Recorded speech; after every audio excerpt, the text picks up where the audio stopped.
హైదరాబాద్ లో కన్సల్టేషన్ మరియు 3,500 రూపాయల colour Doppler test Avis hospitals లో ఉచితంగా పొందండి. నమస్కారం, వెల్కమ్ టు సుమన్ టీవీ. నేను గీతాంజలి. మనతో పాటు ఉన్నారు శివరుద్ర సాధువు గారు. ప్రత్యేకించి చెప్పాలి, కేదార్నాథ్ లాంటి ఆలయాన్ని హైదరాబాద్లోని జగద్గిరి కుట్టలో నిర్మించాలనేది ఆయన సంకల్పం. దానికోసం ఆయన చాలా తీవ్రంగా శ్రమిస్తూ ఉన్నారు. ప్రత్యేకించి వారు చెప్పేటువంటి మాటలు ఎంతో మందిని ఒక రకంగా చెప్పాలంటే వాళ్ళ కష్టాల నుంచి బయటపడేసాయి. తెలియని విషయాల్ని తెలియజెప్తూ ఎంతో జ్ఞానాన్ని ఆయన పంచుతూ ఉన్నారు. అందుకని వాళ్ళ ఆహ్వానించాం. చాలామందికి ధర్మ సందేహాలు అంటూ ఉంటాయి, వాటి గురించి తెలుసుకోవాలనుకుంటారు. పితృపక్షాల గురించి కావచ్చు, అలాగే ఆత్మల గురించి చాలామంది మాట్లాడుతూ ఉంటారు. ఇలా రకరకాల అంశాల గురించి ఆయన చెబుతూ ఉంటారు. మరి వారిని సుమన్ టీవీ స్టూడియోకి ఆహ్వానించాం. వారితో మాట్లాడదాం, మన సందేహాలని నివృత్తి చేసుకుందాం. గురుగారు నమస్కారం అండి. గురుగారు, ఎప్పుడూ చర్చకు ఉండే ప్రశ్న, ఆడవాళ్ళు నెలసరి సమయంలో పూజలు చేయవచ్చా? ఇది ఎలా మాట్లాడతారంటే చాలామంది, దేవుడు పెట్టిందే కదా ఇది, దీని గురించి ప్రత్యేకంగా ఆయన నుంచి దూరం అవ్వడం ఎందుకు, చేసుకోవచ్చు అదేం లేదనే వాళ్ళు కొంతమంది. అమ్మో అపచారం, అసలు అలాంటి పనే చేయకూడదు, కనీసం అటువైపుగా పూజ జరుగుతుందని తెలిసినా అటువైపుగా వెళ్ళకూడదు, ఇప్పటికీ పక్కన కూర్చోబెట్టి ఇలా ఉండేటువంటి సాంప్రదాయాలు చూస్తున్నాం. అసలు నెలసరి ఉన్న సమయంలో దైవాన్ని స్మరించవచ్చా, పూజించవచ్చా, అసలు ఏమి చేయకూడదా, వీటి గురించి వివరించండి. సూటి ప్రశ్న మీరు అడిగింది. So will talk about only present science. ఎన్నో ఎక్విప్మెంట్స్ వచ్చి డెవలప్మెంట్ వచ్చేసి మెన్షస్ అనేది రుతుచక్రం అనేది చెప్తే కానీ తెలియని స్థితిలో ఉన్నారు. కొంతమంది ఊర్లలో ఉన్న వాళ్ళు బ్రాహ్మణుల ఇంట్లలో, కొంతమంది బాగా పూజలు చేసేవారి ఇంట్లలో చూస్తూ ఉంటాం. అంటే వీళ్ళు వేరే రూమ్లో ఉండడము, వేరే గదిలో ఉండడం చూస్తాం. అసలు నెలసరి అనే విషయాన్ని మనము శాస్త్ర గ్రంథాల్లో క్లుప్తంగా ఏ విధంగా వివరించబడిందంటే, అమ్మ, ఒకప్పుడు వ్యవసాయం చేస్తున్నప్పుడు ఒక స్త్రీ ఒక 5 రోజులు ఆ యొక్క రక్తస్రావాన్ని ఆపుకోలేని స్థితి, అంటే దుస్తులు కూడా లేని రోజులు చెప్తున్నాం మీకు నేను. ఒకప్పుడు ఎవరికి దుస్తులు లేవన్నట్టు తెలుసు కదమ్మా. ఈ పత్తి తెలుసు కదమ్మా, మనం ఎక్కువ శాతంగా పత్తి చూస్తాం. ఈ పత్తిని ఆ రైతు తెంపుతూ ఒక పక్కన పెట్టినప్పుడు ఆ పక్కనే ఉన్న ఏదైతే చిన్న కొలనులో ఉన్న నీళ్లు లాగడం చూసి ఆయన చేసిన ఆలోచన, ఒక రైతు చేసినదే ఈరోజు స్త్రీ యొక్క రక్షణ. ఆయన ఆ నీళ్లు లాగే ఆ గుణాన్ని చూసి, ఇదేంది ఇలా ఉంది, ఇంట్లో ఒక వివరణ చూస్తే స్త్రీ ఈ విధంగా ఉంటుంది ఏంది అని ఆలోచన చేసి, దానివల్ల ఆయన దాన్ని ఇచ్చి సెక్యూర్ చేయమని చెప్పినప్పుడు ఆవిడ 5 రోజుల విషయాన్ని ఆపగలిగినప్పుడు ఆయన వెళ్ళి రాజుకు చెప్పిండు ఆ విషయం, ఇలా ఉంది స్వామి అని చెప్తే, ఆ వివరణని వాళ్ళు ఏం చేశారంటే, అమ్మ, మీరు ఇప్పుడు చీరలు కడుతున్నారు కదమ్మా, నాకు తెలిసి 6 మీటర్స్ కంటే ఎక్కువ లేవు, అప్పుడు 16 మీటర్లు ఉండేటి శారీస్. అయితే ఈ 16 మీటర్ల చీర పుట్టింది కూడా రైతు నుంచే. ఆయన ఏం చేశారంటే, ఆ చీర ఈ శరీరం మొత్తాన్ని దాచుకోవాల్సిన అవసరాన్ని చూసి ఆ పత్తిని బాగా తీసుకొచ్చి చేసి ఒళ్ళంతా చుట్టేశాడు. చుట్టిన ఆ తరుణాన్ని చూసినప్పుడు, కానీ నెలసరి మళ్ళీ వచ్చినప్పుడు రక్తస్రావాన్ని ఆపలేకపోయారు. అదేంటి ఎలా ఆపలేకపోతున్నాం అని చెప్పినప్పుడు, ఈ చీరని ఏం చేశారంటే అమ్మ వాళ్ళు కింది నుంచి కట్టమన్నారు చీరని పైకి. మీరు బాగా గమనించండి, ఊర్లలో ఒక 7 అంచులు ఉంటాయి కిందికి, ఈ అంచులు ఎనిక్కుంటాయి. ఈ అంచుల్లో మధ్యలో నుంచి వాళ్ళు సెక్యూరిటీని చూసినప్పుడు అలా వచ్చిందే 16 ముడుల చీర. ఆ 16 ముడుల చీర వచ్చినాకమ్మా అందరికీ ఊరూరా ప్రచారం చేశారు వాళ్ళు, ఇలా వెళ్ళాలి, ఇలా నెల ఆపాలి అన్నప్పుడు రక్తస్రావాన్ని 5 రోజులు ఆపినప్పుడు ఆ 5 రోజుల తర్వాత ఈవిడ పొలాలకు వచ్చేది. అయితే రక్తస్రావం జరుగుతున్న ఒక స్త్రీని, అంటే ఋతుచక్రంలో ఎందుకు నియమ నిబంధనలకు దూరంగా పెడతారంటే, అమ్మ, ఇది చాలా మైక్రో లెవెల్లో చాలామంది మనం కాంట్రవర్సీ అడుగుతారు కూడా. అలా రక్తం ఉండి ఒకప్పుడు ఇల్లంతా నడవాలంటే కూడా ఆ ప్రాంతం అంతా ఇబ్బంది అయ్యేది నడుచుకుంటూ వెళ్తే. అందుకని ఒక దగ్గర కూర్చోమని చెప్పేవాళ్ళు, అది కూడా తాటి మట్టల మీద కూర్చోమనేవాళ్ళు. తాటి మట్టలు కూడా పచ్చి తెచ్చేవాళ్ళు, ఎండువి కావు. పచ్చి తాటి మట్టలు తీసుకొచ్చి దాని మీదనే ఉంటే మళ్ళీ ఆ తర్వాత ఆ తాటి మట్టలు తీసే అవకాశం ఈజీగా ఉండేది. అలా వచ్చిందే ఈ ఇక్కడ 3 రోజులు కూర్చునే కార్యక్రమము. ఈవిడ రక్తస్రావం ఇల్లంతా నడవకూడదు అన్న ఆలోచనకు మించి తప్పితే ఆవిడని బాధించే ఒక్క క్షణాన్ని పరమాత్ముడు ఇయ్యలేడు. అలా వచ్చి రాను చీరలు కట్టాము, అడ్వాన్స్ అయ్యాం, అంత అయ్యాం కదమ్మా. అలా పాటిస్తున్న ఈ సమయంలో ఏం జరుగుతుందంటే, స్త్రీ స్వతహాగా శరీరంలో నుంచి రక్తం పోవడం వల్ల బలహీనతంగా ఉంటే ఈవిడ వచ్చి వ్యవసాయం చేయాలన్నా, ఆ ఎద్దులకు సంబంధించి ఏమైనా చేయాలన్నా శరీరం అంతా సౌష్ఠవంగా సహకరించదని విశ్రాంతి ఇచ్చారే కానీ ఆవిడ శరీరంలో నియమ నిబంధనలు ఏదో ముండు ఏదో అట్టు అని చెప్పి కనలేరు. ముట్టు అంటారు కదా, అలాంటిది లేదు.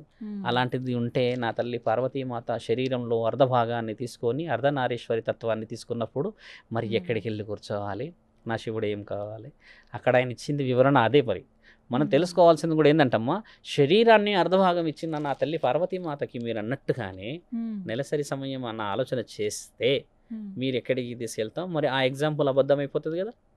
కాబట్టి మనం ఆలోచించాల్సింది ఏంటంటే, మనం శ్రీరక్షణ కోసం ఇచ్చిన దాన్ని దాష్టికంగా కొందరు వ్యక్తులు మార్చారు. నువ్వు ఈ రోజుల్లో శుభ్రంగా లేవు, నువ్వు ఈ రోజుల్లో అపవిత్రత అని చెప్పడం చేశారు కదా. 5 రోజులైన తర్వాత రక్తస్రావం ఎక్కడుంటుంది తల్లి, చాలా డీప్గా ఆలోచిస్తే శరీరంలో ఉంటుంది. అంటే మరి ఆ శరీరంలో ఉన్నప్పుడు ఆవిడ కూడా అపవిత్రమే కదా, మరి అలా ఎలా పవిత్రత అయ్యింది మరి. కాబట్టి మనం తెలుసుకోవాల్సింది ఏంటంటే, కొంతమంది ఉన్నారు మహానీయులు మన దగ్గర, మన చరిత్రనే మనకి చీడపురుగులు పట్టించేలా చేశారు. దృష్టి మళ్లించిన తరుణం, ఈరోజు చెడుగా చెప్పుకుంటున్న తరుణం. అలా ఆమె ఇంట్లో ఉన్నప్పుడు గుడిలోకి ఎందుకు రాకూడదు అని అన్న విషయం కూడా లేదు ఎక్కడ రాసి. నేనే ఉన్నా తల్లి, ఇక్కడ నువ్వు కోసావు, ఇక్కడ నాకు బ్లడ్ వస్తూ ఉంటుంది, నేను గుడి చుట్టూ తిరుగుతారా, ప్రదక్షిణలు చేయగలుగుతారా, రావి చెట్టు చుట్టూ తిరుగుతానా, అభిషేకాలు ఏమైనా చేయగలుగుతానా, దండలు ఏమైనా చేస్తానా, నాకు రెస్ట్ కావాలంటాం కదా. ఈ తరుణమే అక్కడ అప్లై చేశారే కానీ ఆవిడ వచ్చి నిమ్మలంగా పూజ చేసినా అందుకోవచ్చు. ఎంతమంది స్త్రీలు అమ్మ గుడిలో కనలేరు బిడ్డలని, మరి ఎంతకంటే పెద్ద రక్తస్రవము అక్కడ వచ్చేసి 5 లీటర్లు 10 లీటర్లు పోతున్నప్పుడు మరి ఆ పరమాత్ముడు ఆ రోజు ఆయన శుద్ధంగా లేను, నేను అపవిత్రతనయ్యాను, నా గుడి గులగొట్టానని ఎంతమందికి చెప్పలేడు. మరి ఎంతమందిని కనలేరు. ఒకప్పుడు మన గుడే కదమ్మా పెద్ద వైద్యశాల. ఇప్పటికీ మెనీ కేసెస్లో క్యాంపులు అవుతాయి అక్కడ. అంటే అంతకంటే పవిత్రమైన స్థలం ఏమున్నది. ఆ పవిత్ర స్థలంలోనే గర్భాన్ని దాల్చున్న స్త్రీలు 5-6 లీటర్లు ఆ రక్తస్రావం అయిన తర్వాత తండ్రి వచ్చి మీ పేరే పెట్టండి అని చెప్పిన ఆ తరుణం, మహానీయుడికి లోకాలనే అధిపతులకే లేని నియమ నిబంధనలను మానవ శరీరానికి మనకెందుకు తల్లి. కానీ ఇప్పుడు చూస్తున్నాం కదా చాలా మందిని, అంటే ఆలయానికి వెళ్ళొద్దు అనేది, అసలు ఏ పూజలో అవాస్తవం. అది ఆలయానికి వెళ్ళవచ్చు ముమ్మటిగా. నేను చెప్తుంది ఏంటంటే అమ్మా, ఆలయానికి నేను వచ్చినా నేను రక్తస్రావంలో ఉన్నాను అని ఒక స్త్రీ చెప్పకుండా వస్తే నీవు కనిపెట్టగలవా? కాబట్టి నిజం మాట్లాడాలి అంటున్నాను. ఆ అమ్మ మా తాతలు ముత్తాతల నుంచి మాకు ఇచ్చిన ఆస్తులు, అంతస్తులు, ప్రేమలు, అభిమానాలు అవతలి వ్యక్తిని ఇబ్బంది పెట్టకూడదు. నేను నిజముగా ఈ యొక్క ఋతుచక్రం అనే సమయంలో విశ్రాంతి సమయంలో ఉండాలి అన్నప్పుడు వాళ్ళు శారీరకముగా మానసికంగా నిజాన్ని ఒప్పుకొని ఉంటున్నారే కానీ దాన్ని నేను ఇలా లేదు అలా లేదు అని మనం ట్యాబ్లెట్లు వేసుకుంటారు కొంతమంది ఈ మెన్షస్ పోస్ట్ పోన్కి. మరి వాళ్ళు వేసుకొని వచ్చినప్పుడు దే ఆర్ ఇన్ మెన్షసే. సింపుల్గా చెప్పాలంటే మెన్షస్లో ఉన్నట్టే వాళ్ళు ట్యాబ్లెట్తో పోస్ట్ పోన్ చేశారు దాన్ని అంతే. సృష్టి నియమాన్ని వెనకకు జరిపావు అని అంటే నువ్వు ఒక విధంగా చూస్తే అపవిత్రమే కదా తల్లి. అలా ఎలా మనం ఒక ట్యాబ్లెట్ వల్ల పవిత్రమయ్యాం? ఇది బాగా గమనిస్తే ఇందాక అన్నది కాంట్రవర్సీ అనేది దానికనే. ఎందుకంటే అది మనం పెట్టుకున్న నియమ నిబంధనలు. ఆవిడ మనకిచ్చిన గౌరవం మన తాతల ముత్తాతల నుంచి, అమ్మ ఇలా ఉండాలి, ఈ విధంగా ఉండాలి. ఒకప్పుడు అంతా మట్టి కదమ్మా, నలుగురిలో వెళ్ళకూడదు, దుస్తులు చాలా తక్కువ, ఒకప్పుడు దుస్తులు కూడా ఎక్కువ శాతంగా లేవు, ఎక్కువ దుస్తులు పాడైతాయి కదా, అందుకని కూర్చోవాలి ఒక దగ్గర, ఇంట్లో ఉండాలని చెప్పినప్పుడు సెక్యూరిటీ 4-5 రీజన్స్ చెప్పి పెట్టారు అక్కడ. ఒకవేళ ఆలయానికి వెళ్ళారనుకోండి, మామూలుగా అప్పుడు వెళ్ళిన ఆలయంలో తెలియక ఇలా జరిగిన అప్పుడు ఏం కాదు. ఎలా జరుగుతుంది? అదే ఉండదు. సృష్టి నియమం పరమాత్ముడు ఇచ్చిన ఆజ్ఞ. అది రక్తస్రావం అని అనుకోవడం మానవ శరీరం తప్పిదమే. ఆ రక్తస్రావం కాదమ్మా, అది అండాలని విడుదల తీస్తున్న అబ్రబ్రహ్మలోకం. అది గర్భం దాలిస్తే ఒక మానవ శరీరం, దానికి బ్రహ్మ విష్ణువులు పరమేశ్వరుడు తదాస్తు అని ఆజ్ఞ ఇచ్చే ఒక పవిత్రమైన కార్యస్థలం. అది ఒకవేళ తెలిస్తే ఒకవేళ ఎవరైనా పూజకి వెళ్ళారే అనుకుందాం, దాంట్లో పరమాత్ముడి ఆజ్ఞ నుంచి శాపం అయితే తగలదమ్మా. అలా తగిలే తరుణమే లేదు. చరిత్రలో ఒక్క చిన్న సెంటెన్స్ మీరు చూపించండి, అలా చేస్తే తప్పు కాదు అని నేను మీకు 100 పేజీలు చూపిస్తా. అవి రాసి సైంటిఫిక్ గా నేను ఒకటి చదివానండి, ఇవన్నీ కూడా రుజువు అయినవి, కొంతమందిని పెట్టి టెస్ట్ చేసినవి. అందులో ఏం తేలిందంటే, ఎవరైతే ఇలా పర్టికులర్గా డేట్ ఉన్నప్పుడు మెన్సెస్ అయినప్పుడు గనక ఆలయానికి వెళితే అక్కడున్న పాజిటివ్ ఎనర్జీకి ఎక్కువగా కడుపులో నొప్పి రావటం అనేది, ఉండలేకపోవడం అక్కడ ఇలా జరుగుతుంది అని చెప్పి ఇప్పుడు సైంటిఫిక్ రీసెర్చ్ లో జరిగింది. మా ధర్మశాస్త్రంలో గుడి అనేది పవిత్రమైన స్థలం ఎలా అయింది? పరమాత్ముడు ఆజ్ఞలో మహాముఖంటి ఒక అగ్నిస్తంభాన్ని ఇలా కొట్టినప్పుడు 108 స్తంభాలయ్యి పడిన గుడులలో 12 జ్యోతిర్లింగాలే పూజిస్తున్నాము. అలా మిగతా గుడులన్నీ మహాపుణ్యక్షేత్రాలమ్మా, అక్కడే కట్టాము గుడులు, వేరే దగ్గర కట్టలేము. అలా కట్టింది కూడా అనంత పద్మనాభ స్వామి లాంటి ఆలయమే. మళ్ళీ అమ్మవారి యొక్క అష్టాదశ శక్తి పీఠాల్లో నా తల్లిని విష్ణు మహానీయుడు ఆ సుదర్శన చక్రంతోనమ్మా 64 ముక్కలు చేశాడు. అందులో మనం ఎన్ని ముక్కల్ని ఈరోజు పూజిస్తున్నాం? 18 ముక్కల్ని. ఈ 64 ముక్కల్లో కట్టిన గుడుల్లో విజయవాడ కనకదుర్గమాత ఒకటి. బాగా గమనించండి. మన దగ్గర ఉన్నది భ్రమరాంబిక దేవి ఉన్నది శ్రీశైలంలో, తర్వాత ద్రాక్షారామంలో ఉంది భీమేశ్వర ఆలయంలో. 2 శక్తిపీఠాలు ఇక్కడ ఉన్నాయి. ఇంకో శక్తిపీఠం వచ్చేసి మనకి ఇక్కడ జోగులాంబ అమ్మవారి పండ్లు పడ్డది, అలాగా ముక్కు పుడగబడిందని చెప్పేసి ఇలా ఉన్నాయి కదమ్మా. 18లో కంటే 64 పీఠాలు ఇవన్నీ. మన దగ్గర 3 ఉన్నాయి, 2 పవిత్రమైనవి, మిగతా వచ్చేసి మిగతా భాగాలు పడ్డాయి. శ్రీలంక నుంచి మొదలైతే అమ్మ మిగతా శక్తిపీఠాలన్నీ. ఇప్పుడు ఎక్కడ మీరు అన్నట్టుగా చూస్తే పాజిటివిటీ అనేది పరమాత్ముడు పెట్టింది. గుడిలోకి వచ్చిన తర్వాత ఎవరికైనా అనారోగ్య పరిస్థితులు ఉన్న శరీరాన్ని కాపాడేది. అక్కడికి వచ్చినాక మీరు అన్నాడు అక్కడ ఉన్న కాస్మిక్ ఎనర్జీ ఉందనుకుందాం తల్లి, ఈవిడ గర్భాశ్రయం వచ్చేసి ఉంటే అమ్మ ఎక్కడ అనుమతి లేకుండా జరుగుతాయి పంచభూతాలు? మీరు చెప్పండి. మీరు అన్నట్టుగా ఒక శక్తి ఈవిడ రక్తస్రావం వచ్చిన అమ్మ గుడిలో తిరగగానే నెగిటివిటీ వచ్చేస్తుంది అన్నది. గుడిలోకి నెగిటివిటీ రాగలుగుతుందా తల్లి? రావి చెట్టు చుట్టూ 108 చుట్లు తిరగండి గర్భం లేని వాళ్ళు అనడానికి గల అర్థం ఏంటంటే ఈ గర్భంలో ఉన్న కొవ్వు అంతా కరిగేసేసి గర్భాశయం అనేది క్లీన్ అయ్యి అక్కడ ఓన్లీ నెగిటివిటీ అంతా పోయి పాజిటివ్ అనేది only oxygen oxygen oxygen oxygen వస్తుందని చెప్పి పరమాత్ముడు ఆ గీత గీసేసి ఒక దారాన్ని చుట్టండి అంటే మన వాళ్ళు ఆ రావి చెట్టును మొదల నుంచే తింపేస్తున్నారు. అంటే ఎక్కడ మన శాస్త్ర గ్రంథాల్లో చదువుకోవాల్సిన పుస్తకాలు, ఎక్కడ మనకు మస్తకం లేని మనుషులం. మస్తకం అంటే మైండ్ అమ్మ. అంటే ఒకప్పుడు నేను చెప్తేనే నీకు వినబడేది, ఈ రోజుల్లో నేను చెప్తే వినబడతలేదు నీకు. అందుకని పుస్తకం చదువుతున్నావు. పుస్తకంలో ఉన్న నాలెడ్జ్ సరిపోలేక హస్తకం అంటే రాసుకుంటున్నావు గుర్తు కోసం అని. అలా రాసుకుంటే కూడా గుర్తుకు లేదని చెప్పి యూట్యూబ్లో కొడుతున్నావు హౌ టు లెర్న్ ఇంగ్లీష్ అని. అంటే ఇక్కడ నేత్రాలయం ఉంది, అంటే మన ఆనందం అనేది కళ్ళతోనే ఉంది. ఇన్నిట్లలో పరమాత్ముడు ఆజ్ఞ ఎప్పుడు తప్పు కాదమ్మా. మీరు అన్నది ఉండవచ్చు. అలా నా తల్లులు ఇంతవరకు ఎవరు వెళ్ళలేరు గుడికి, తక్కువ శాతమే వెళ్ళింది కూడా. అది ఎక్కడో రుజువు కాబట్టి వీళ్ళు వాంటెడ్ గా టెస్ట్ చేశారు అన్నావు కదా మనం. ఎవరు అలా వెళ్ళరు, గుడికే వెళ్ళరు నా తల్లిలు. అలా ఉన్నప్పుడు ఇంట్లో భర్తను కొంతమంది పట్టుకోరు, నేను వంట చేయనంటారు, మడిలో కట్టుకుంటా అంటారు, ఇట్లా అంటారు కదమ్మా. ఆడపిల్లలు గౌరవించబడుతారు ఇక్కడ. మీరు బాగా గమనించండి. ఎందుకు గౌరవించబడుతారు తెలుసా తల్లి? వాళ్ళు ఆ గౌరవానికి విలువిచ్చి గౌరవించబడుతున్నారు. అంతేగాని నువ్వు సిగ్నల్ ఇస్తే లేకపోతే కాషన్ ఇస్తే హెచ్చరికలు ఇస్తే పాటిస్తలేరు వాళ్ళు. They are doing themselves. Internal హార్ట్తోని పాటిస్తున్నారు. అందుకే నేను ఇంతకుముందు కూడా చెప్పిన దాంట్లో ఏంటంటమ్మా, నా యొక్క శాస్త్ర సంపద మన భూమండలంలో ఆస్తి అంతస్తులు కాదు, నా తల్లులు నా పిల్లల చిరునవ్వులు, ఆ ప్రేమలు ఆప్యాయతలు గతంలో చెప్పింది. దాన్ని నా భారతదేశం నుంచి తీసుకుపోయే మునగాడు ఇంకా పుట్టలేడమ్మా. అది ఉన్నంత వరకు మన భూమండలం, హైదరాబాదు, ఈ తెలంగాణ, ఈ లోకం అందరికీ కనబడేదే. మన భారతదేశంలో గొప్పతనం అదే తల్లి. మన దాకా చీరకట్టు ఎవరన్నా కట్టగలరా? ఎవ్వరు కట్టగలిగినా అమ్మా. ఇక్కడ ఉన్న ఈ స్కిన్ టోన్ కి ఉన్న విలువ ఎలా ఉందమ్మా? ఎక్కడ కట్టినా ఎంత అందంగా ఉంటారు. ఇక్కడ చీరలు అలంకరణ పువ్వులు పెట్టుకొని పూజ చేసి సాక్షాత్తు దేవుళ్ళే. ఇంగ్లీష్ వాళ్ళు కడతారు కానీ వాళ్ళని ఇంగ్లీష్ వాళ్ళు కట్టిరు అంటారు, మనల్ని చూస్తే వీళ్ళు భారతీయులు అంటారు. తేడా ఉంది తల్లి. అలాగే స్త్రీకి సంబంధించే మరొక ప్రశ్న, స్త్రీ పునర్వివాహం పైన. భర్త చనిపోయిన స్త్రీ మళ్ళీ వివాహం చేసుకోవచ్చా అనేది పెద్ద ప్రశ్న. ఇప్పటికీ అలా వివాహం చేసుకోకుండా ఉన్న వాళ్ళు ఉన్నారు, తర్వాత మళ్ళీ వివాహం చేసుకుని జీవితాన్ని ప్రారంభించిన వాళ్ళు ఉన్నారు. కానీ మీ ప్రకారంగా మీరు ఏం చెప్తారు పునర్వివాహాల పైన? సో పెళ్ళి అనేది ఏంటంటే పరమాత్ముడు ఇచ్చిన ఆజ్ఞ. అయితే పెళ్ళిలో వేద మంత్రాలు చదివే ముందు కొన్ని నక్షత్ర తిథులు, వాటి యొక్క గ్రహణ పరిస్థితులు మాట్లాడుతూ ఉంటారు. అమ్మ ఈయన గారికి కలవట్లేదు, ఈయన గారికి కలుస్తుంది అని. నిజమైన జాతక బలం ఏంటంటమ్మా, మరణం కూడా చెప్పగలుగుతుంది.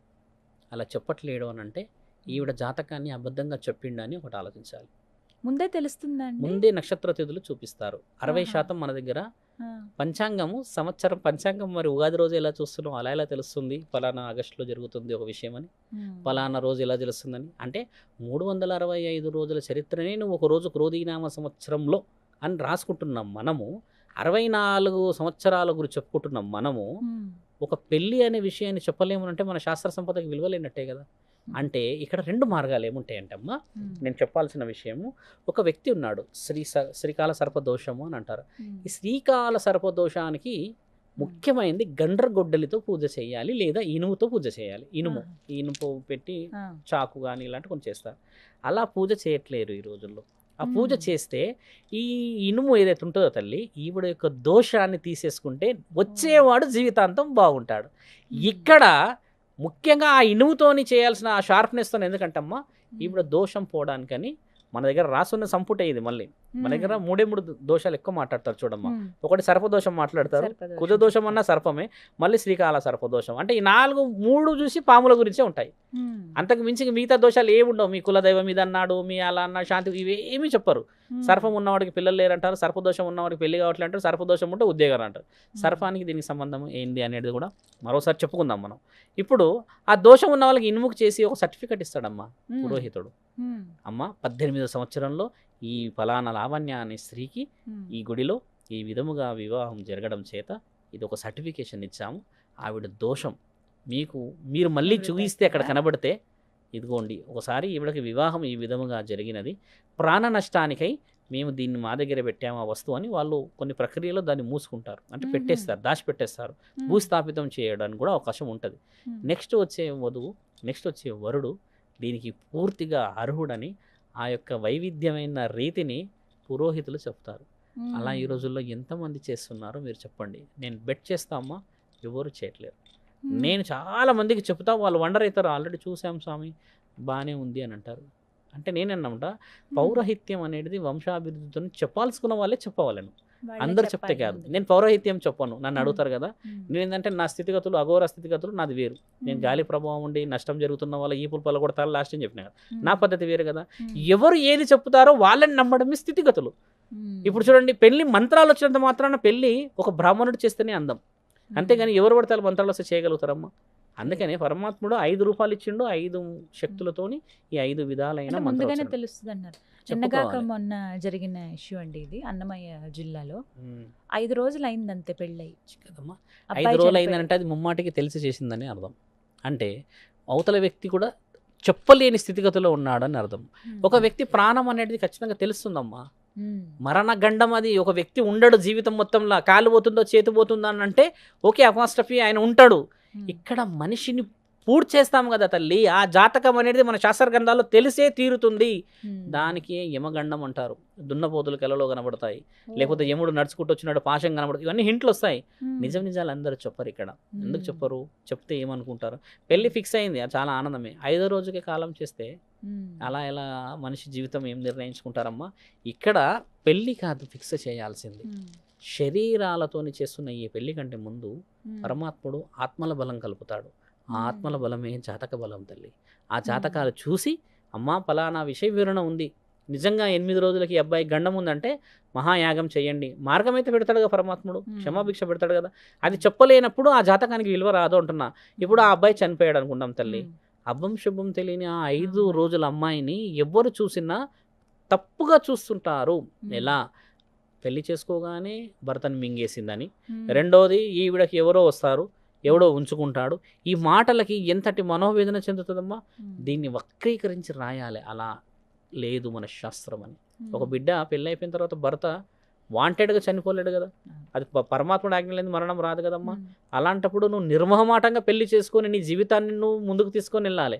అంతేకాని నేను పెళ్లి చేసుకోకుండా నేను ఉంటానంటమ్మా, ఉండవచ్చును, అది నీ యొక్క సెల్ఫ్ రెస్పెక్ట్కి వాల్యూ. కానీ కలియుగంలో ఉన్న కలిపురుషుడు కామంతోని మద్యంతోని మాంసపు ముద్దలో వరసలను కూడా లెక్క పెట్టకుండా తిరుగుతున్న ఈ సమాజంలో నీకు ఒక తోడు ఖచ్చితంగా భర్త రూపంలో రావాలి అంటే దానికి అందరూ ఒత్తాస పలుకుతారు, కానీ దాన్ని తప్పు ఎవరు పట్టరు. ఒక ఆడపిల్లని పెళ్లి చేసుకున్న తర్వాత వాళ్ళిద్దరు కొద్ది రోజులు బాగుండి ఆ తర్వాత బాగుపడతారు, తర్వాత కొట్టుకుంటారు, తిట్టుకుంటారు. కానీ అమ్మ ఒక కడప, ఒక సౌభాగ్యం ఏర్పడుతుంది. ఇది అత్యంత ముఖ్యమైనది. అక్కడ కొట్టుకుంటున్నాడు నా దగ్గర చాలా మంది వస్తారు, కొడుతున్నాడు అంతే కదమ్మా, నిన్ను బయటికి తోస్తున్నాడు అంటే కొట్టకుండా చేయండి అని అంటారు. ఆయన కొట్టకుండా చేయనికి రాదు అని చెప్తాం. కొట్టినా సరే నీతో పాటు ఉన్నాడు కదా, ఆయన లేడు అని ఫోటోలు చూస్తూ ఏడిచే ఆడవాళ్ళు ఎంతమంది లేరమ్మా ఇక్కడ. అలా ఎంతమంది ఆడవాళ్ళు ఉన్నారు ఇక్కడ. 22 సంవత్సరాలమ్మ ఒక తల్లి చెప్తుంది, మా ఆయన లేడు స్వామి, 3 పిల్లల్ని నేనే పెంచుతున్నా. అంటే ఎలా పెంచుతున్నావు అంటే కూలికి పోతా, అప్పట్లో నేను అవి చేసేదాన్ని ఇవి చేశాను అన్నీ చేసేవాడిని, అంతా అయిపోయింది. ఇప్పుడు నా 2వ బిడ్డ పరిస్థితి, వాడు వదిలేశాడు, 3 సంవత్సరాలు అవుతుంది వస్తలేడు. ఇప్పుడు అంటే నేను ఇంకొక 4-5 ఏళ్ళు బతుకుతా, తర్వాత పరిస్థితి ఏంది? ఇక్కడ పెళ్ళి అనేది ఎక్కువ శాతంగా తోడుకు చేసుకుంటారమ్మా. ఒకప్పుడు పెళ్ళి వంశాల కోసం చేసుకునేవాళ్ళు, అటేడు తరాలు ఇటేడు తరాలు. మన గతంలో కూడా పుష్పవతి ఎందుకు చేస్తారు పెళ్ళి అన్న విషయం చెప్పాను గతంలో ఇంటర్వ్యూలో కూడా. ఆ విషయం ఏంటంటే అమ్మా, బంధాలకే ఇస్తారు, ఎవరన్నా ఏమన్నా అయిపోతే మన వాళ్ళు అనేవాళ్ళు మన చుట్టూ ఉంటారని. ఈరోజు అమెరికా వెళ్ళిపోతున్నారు పెళ్లి చేసుకొని, అక్కడ ఎంతమందికి ఇబ్బంది ఈడికి వస్తున్నారు. అక్కడ చూడండి మనిషి చనిపోతే జీవితమే నాశనం అయిపోతుంది. మీరు అన్నట్టుగానే అమ్మ ఒక స్త్రీ ధైర్యం చేయవచ్చును, పెళ్లి చేసుకోవచ్చు అంటారు. అబద్ధం అని చెప్పేసేసి నువ్వు తప్పు అని చెప్పేస్తే మరి మాంసపు ముద్దలు తింటున్న ఈ శరీరానికి రక్షణ అనేది భర్త కంటే బలంగా ఎవరు ఇవ్వలేరు. తండ్రి కూడా ఎంత రక్షిస్తాడు, ఆయన ప్రాణం పోయినా సరే. ఇలాంటి కొన్ని రక్షణల కోసమే ఆజ్ఞలు పెట్టారు అక్కడ. బాగా గమనించండి అమ్మా, ఒక పురుషుడు 2 పెళ్ళిళ్ళు చేసుకోవచ్చా? రాసిందా? పరమశివుడికి 2 భార్యలుగా నెత్తిపైన ఉన్నాడు, శరీరం చాలా మంది అడిగే ప్రశ్న శాస్త్ర గ్రంథాల్లోనే ఉంది అది. అంటే ఆయన చేసింది మహాముక్కంటి చేసిన వివరణ వేరు, గంగని నీటిని ముంచడానికి పెట్టిండు, ఆ శాస్త్రం వేరు. కానీ పరమాత్ముడు అలా చూపించడానికి గల కారణం ఏంటంటే ఒక మార్గాన్ని పెట్టాడని అర్థం, అంతేకాని నీ జీవితాన్ని ముగించమని కాదు. భర్తతో పాటు సతీ సహనగానాన్ని ఆపారు మన దగ్గర ఈయన వీరేశలింగం పంతులు గారమ్మ. అప్పుడు చనిపోతూ ఉంటే అందరూ 1820లో భర్త చనిపోగానే ఈవిడని కూడా తీసుకెళ్ళి అదే కాల్చేవాళ్ళంట. అలాంటి దాన్ని ఆపిన వాళ్ళు ఏం చెప్పారంటే, అమ్మ నీకు జీవితం వేరే ఉండవచ్చు కదా, నీవు ఇప్పుడే ఈ నిర్ణయాలు తీసుకొని నీ జీవితాన్ని ముగిస్తే నిన్ను కన్నవాళ్ళు, ఉన్నవాళ్ళు, ఊరు, మనవాళ్ళు ఏమి కావాలి అన్నది అప్రూవల్ ఇచ్చింది అప్పట్లో గవర్నమెంట్స్. మన దగ్గర అవి ఉన్నాయి. ఇంకా ఇప్పుడు మనం తెలుసుకోవాలి, తెలుసుకొని దాన్ని పాటిస్తే చాలమ్మా. కొత్తగా గత 100 సంవత్సరాల్లో మనం ఏం పాటించలేం, ఆల్రెడీ రాసి ఉన్నాయే పాటిస్తున్నాం. ఇంకా తప్పలేదు, ఒక తోడు కోసం చేసుకోవాలండి. ఖచ్చితంగా చేసుకుని జీవితాన్ని గెలిచి చూపించాలి. క్షణిక నిర్ణయాలు పోకూడదని. స్వతహాగా చనిపోతే వదిలేయచ్చమ్మా, కానీ చంపుకోకూడదు నువ్వు అని. అది మీరు అన్నట్టుగా తప్పది.